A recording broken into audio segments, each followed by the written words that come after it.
Boy, I don't know if I'm going to be able to do this for the rest of the season because this is some pretty bad, unwatchable basketball. Like, it's one thing when you're fun bad, where the players are exciting, they're playing entertaining basketball, there are guys that you're excited about for their future, even if they're pretty raw at the moment. Nah, man, this isn't it. Not this Bulls team, not this roster and how they're presently constructed, and also how they're utilizing these guys and handling the rotations.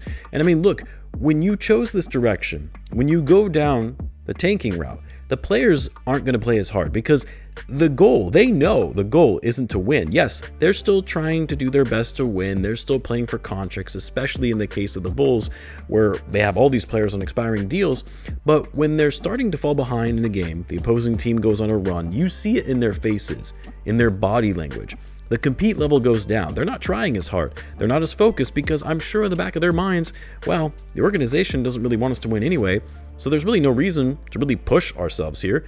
That's the risk you take with tanking, is creating and enabling this mentality. Sure, it pays off sometimes. You have teams seeing their franchise get turned around by landing franchise-altering players in the draft, but in the case of the Bulls, the best they're going to do this season is most likely finish with the 9th best odds, which is good enough for having a 20% chance of moving up into the top 4 and a 4.5% chance of getting the number 1 pick. And as I've said before, I hope it's worth it, because two of your most important pieces for your future sure as hell are not enjoying themselves right now in Josh Giddey and Modest Buzelis.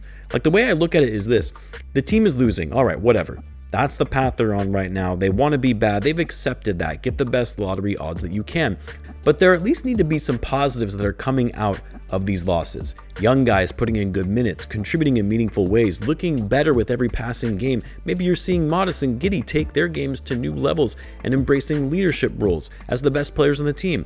Or you see some of these other new guys that they just traded for and you think, okay, maybe this is something they would want to keep around long term. Like, I thought that would actually end up being the case with Nick Richards, who the Bulls would find something in and hang on to him beyond this season. There's been none of that.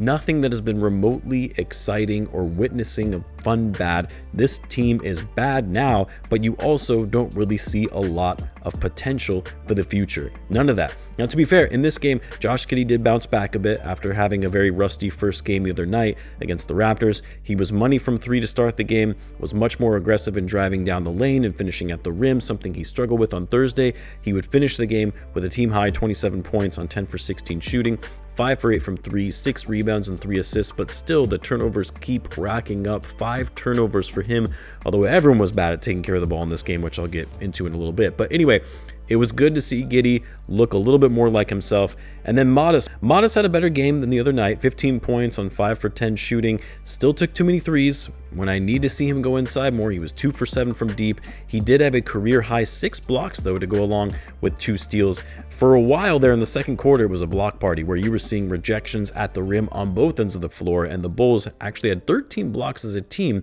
in this game, which is well above their average.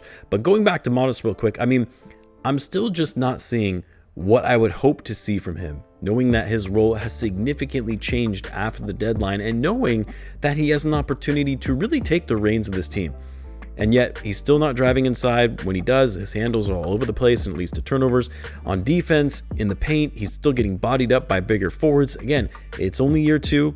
I'm obviously still going to give him some time, but as I mentioned in my video during the All-Star break, for the rest of the season, I'm really looking out at 4 players: Modest, Giddey, Jaden Ivey, and Rob Dillingham. And so far, I've been a bit underwhelmed by Modest, who I really thought was going to become the focal point of the offense, and yet he only managed to get up 10 shots, most of them being threes. Now, what makes the rest of this even more concerning when we talk about the other 2 guys, Jaden Ivey, who was a DMP the last game, which I talked about in my last video, was unacceptable. That should never happen when these games don't mean anything, and every bit of focus should be on these young players.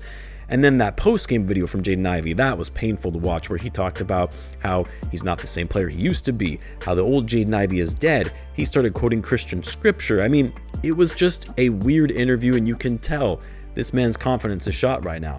And he knows it too. But to make it worse, we later learned that Ivey is actually going to be reevaluated in a couple weeks due to knee soreness, which makes you wonder why he was even available to play the other night, even though he didn't see the floor.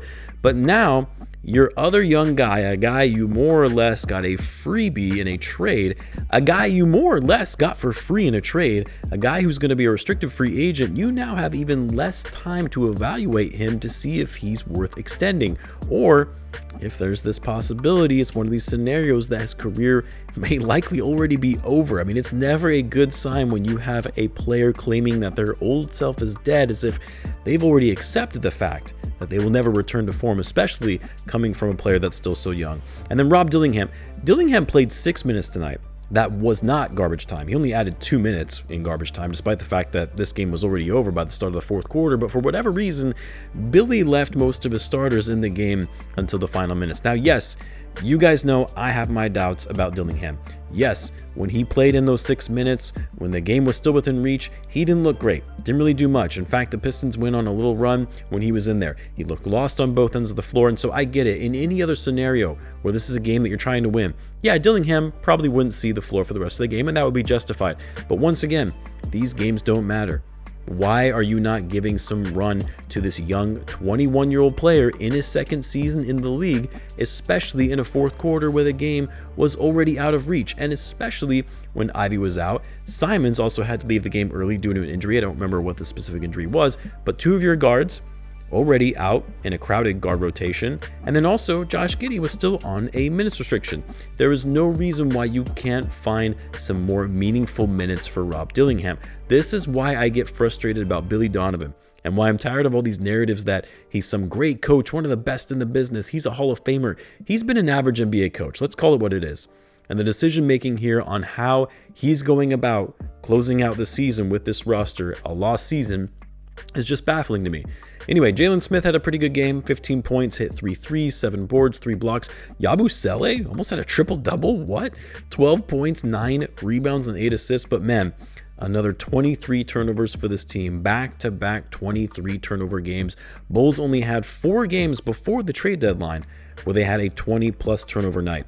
I guess we shouldn't really be that surprised. This is what happens when you overhaul a roster mid-season and the guys have no idea how to run in the offense. 28 points given up off turnovers. They got absolutely obliterated in points in the paint, in large part because no one had an answer for Jalen Duren. Bulls got outscored by 30 points in points in the paint. Way too many second chance points. Gave up a lot of offensive rebounds. The Pistons got up 21 more shots than the Bulls did. Yes, unwatchable basketball. This sucks, man. These next 2 weeks are going to be brutal. I'll be honest, I likely won't be able to do a post-game video for every game for the rest of the season. I just don't know that I can take the time to do that for every game watching this team. But anyway, let me know what you guys think. Let me know in the comments. As always, be sure to subscribe, and I'll see you in the next one.